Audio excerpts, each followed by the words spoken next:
नमस्कार प्यारे बच्चों, चलते हैं नए पाठ ध्वनि की तरफ।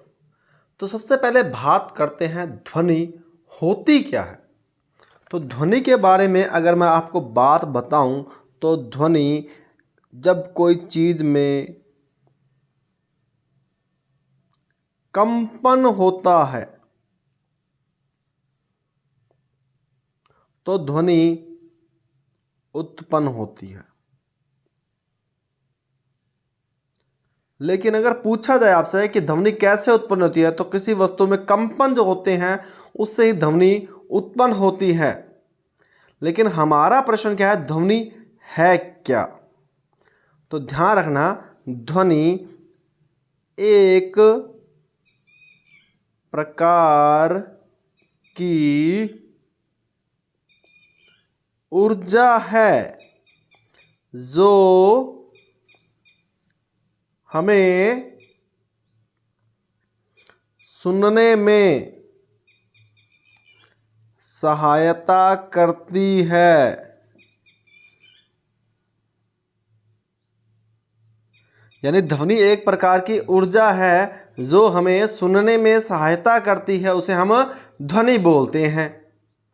अब बात आती है ध्वनि के प्रकार, यानी हम बात कर रहे हैं ध्वनि के प्रकार की। तो देखते हैं ध्वनि के प्रकार। ध्वनि के 3 प्रकार होते हैं। एक का नाम होता है श्रव्य तरंगे, दूसरे का नाम अवश्रव्य तरंगे और तीसरे का नाम पराश्रव्य तरंगे। अगर ये हमें याद है तो बहुत अच्छी बात है, इनको लिखकर जरूर देखना चाहिए क्योंकि ये थोड़े कठिन है। अब तीनों का मतलब भी जान लेते हैं। तो तीनों का मतलब जानने के लिए ज़रूरी है कि इस वीडियो को एंड तक देखा जाए और महत्वपूर्ण बातें जानी जाए। तो पहले बात करते हैं श्रव्य तरंगों की। श्रव्य तरंगे मतलब ऐसी तरंगे जिनको मनुष्य यानी हम सुन सकते हैं, उन्हें बोलते हैं श्रव्य तरंगे। अब इन तरंगों की आवृत्ति, यानी ध्यान रखना जो प्रश्न आता है वो पूछता है ध्वनि की आवृत्ति को किस में नापा जाता है, तो उसको हर्ट्ज में नापा जाता है। तो लिखने का तरीका बता दूं, हर्ट्ज, और हर्ट्ज को शॉर्ट फॉर्म में लिखा जाता है H और Z। तो ध्यान रखना ध्वनि जो है कौन सी, श्रव्य ध्वनि, उसकी आवृत्ति जो होती है वो 20 हर्ट्ज से 20,000 हर्ट्ज तक होती है। यानी हम 20 से लेके 20,000 हर्ट्ज तक सुन सकते हैं।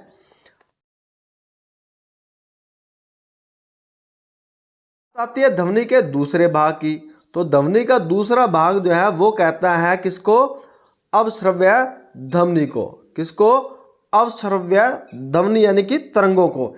यानी इन तरंगों को मनुष्य हम नहीं सुन सकते क्योंकि इन तरंगों की जो आवृत्ति होती है वो 20 हर्ट्ज से कम होती है।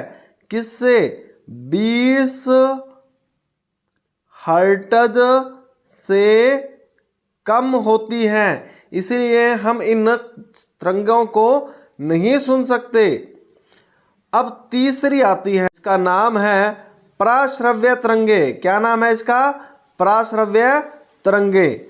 तो पराश्रव्य तरंगों की खास बात ये होती है कि इसको मनुष्य इसको भी नहीं सुन सकता, लेकिन इन तरंगों की जो आवृत्ति होती है वो 20,000 हर्ट्ज से अधिक होती है। 20,000 हर्ट्ज से अधिक होती है, इसीलिए इनको क्या बोला जाता है, पराश्रव्य तरंगे। यानी एक हमारे पास आई श्रव्य तरंगे, दूसरी अवश्रव्य तरंगे और तीसरी पराश्रव्य तरंगे। तो कमेंट बॉक्स में लिख के बताएं कि हम कौन सी प्रकार की यानी कितनी तरंगों, कितने हर्ट्ज तक की तरंगे सुन सकते हैं।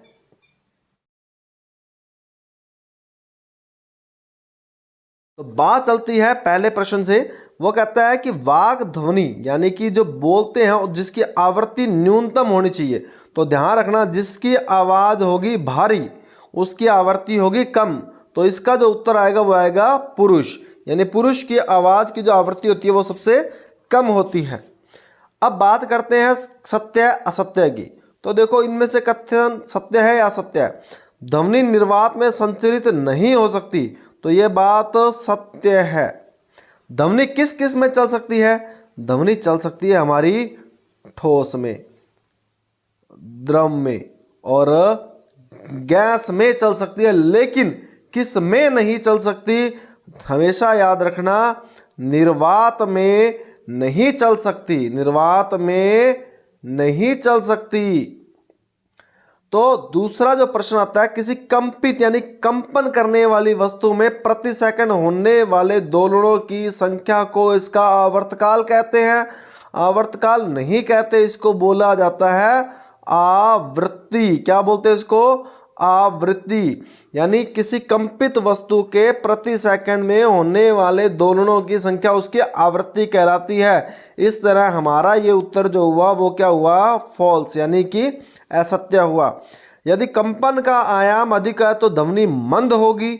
इसका मतलब ये है कि अगर कोई बंदा चिल्लाता है तो उसकी आवाज़ यानी कि उसके जो आयाम है वो अधिक होता है, तो वो ध्वनि हमेशा ही मंद नहीं होती, वो ध्वनि हमेशा ही क्या होती है? अधिक, यानी कि भारी होती है। तो इसीलिए ये भी हमारा क्या हो गया? फॉल्स हो गया। नेक्स्ट प्रश्न पे चलते हैं। यदि मानव के कानों की श्रव्यता प्रयास यानी हम 20 हर्ट्ज से 20,000 हर्ट्ज तक सुन सकते हैं, तो ये अभी हमने पढ़ा था, इसलिए ये सत्य है। नेक्स्ट जो प्रश्न आता है, कंपन की आवृत्ति जितनी कम होगी उसका तारतम्य उतना ही अधिक होगा। तारतम्य का मतलब होता है कि किसी आवाज का भारी होना या पतला होना। तो ध्यान रखना, जिसकी आवृत्ति कम होगी उसका तारतम्य तो हमेशा ही उसका तारतम्य तो उतना ही कम होगा, इसलिए बात असत्य है। अवांछित या अप्रिय ध्वनि को संगीत नहीं कहा जाता, उसे कहा जाता है शोर। तो इसका मीन ये वाली बात हमारे लिए क्या हो गई? ये हमारे लिए हो गई असत्य। नेक्स्ट जो प्रश्न आता है वो देखते हैं। ध्वनि प्रदूषण आंशिक श्रवण अशक्तता उत्पन्न करता है, यानी कि अगर बहुत तेज आवाज हो तो हमें सुनाई देना कम हो जाता है। हाँ हाँ बिल्कुल कम हो जाता है, इसीलिए तो ये बात उसने सत्य कही है। अब नेक्स्ट आते हैं, रिक्त स्थानों की पूर्ति करो। तो रिक्त स्थानों की पूर्ति के लिए प्रश्न हमें आराम से पढ़ने हैं और उत्तर देना है। किसी वस्तु द्वारा एक दोलन को पूरा करने में लिए गए समय को, ध्यान रखना ये परिभाषा इस बार पेपर में आएगी, उसे बोलते हैं आवर्तकाल कहते हैं। जबकि कंपन होने में यानी एक दोलन को पूरा करने में जो समय लगता है उसको बोलते हैं आवर्तकाल, ठीक है। और कितने कंपन हुए, एक सेकंड में कितने कंपन हुए उसको बोलते हैं आवृत्ति। दूसरा प्रश्न होता है, प्रबलता कंपन के हमेशा ही ध्यान रखना आयाम से निर्धारित की जाती है। किससे? आयाम से। और आवृत्ति का मात्रक जो होता है वो होता है हर्ट्ज। शॉर्ट फॉर्म में लिखते हैं इसको एच और जेड लिखते हैं। और अवांछित ध्वनि को हम क्या बोलते हैं? शोर कहते हैं। अवांछित ध्वनि को हम क्या बोलते हैं? शोर कहते हैं। और ध्वनि की तीक्ष्णता कंपनों की आवृत्ति से निर्धारित की जाती है। ध्यान रखना, आवृत्ति से निर्धारित होती है। तीक्ष्णता यानी कि तीखी है किसी की ध्वनि, कई बच्चे चिल्लाकर बोलते हैं तो तीखी लगती है, इसका मीन तीक्ष्णता है वो आवृत्ति से निर्धारित करती है। और ध्यान रखना, अब इसके बाद में इस पाठ के कुछ महत्वपूर्ण प्रश्न के बारे में और बताना चाहूँगा कि एक प्रश्न पूछा जाता है जो तीक्ष्णता है यानी कि ध्वनि की जो प्रबलता है, ध्यान रखना इस प्रबलता का मात्रक यानी कि प्रबलता का जो मात्रक होता है वो होता है डेसिबल। क्या होता है? डेसिबल। महत्वपूर्ण प्रश्न है, इसको शॉर्ट फॉर्म में डीबी भी लिखा जाता है, डेसिबल। डीबी भी लिखा जाता है।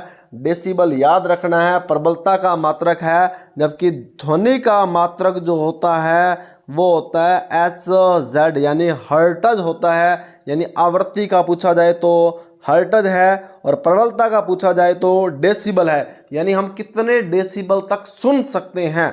तो ये उसकी प्रबलता है, यानी हम इतनी तीखी आवाज़ सुन सकते हैं। तो इसी के साथ ये पार्ट यहाँ ख़त्म होता है। अगर आपने इस चैनल को सब्सक्राइब नहीं किया है तो चैनल को सब्सक्राइब करें, लाइक करें और कमेंट बॉक्स में लिख के बताएं कि आपको कैसा फ़ायदा हुआ। धन्यवाद।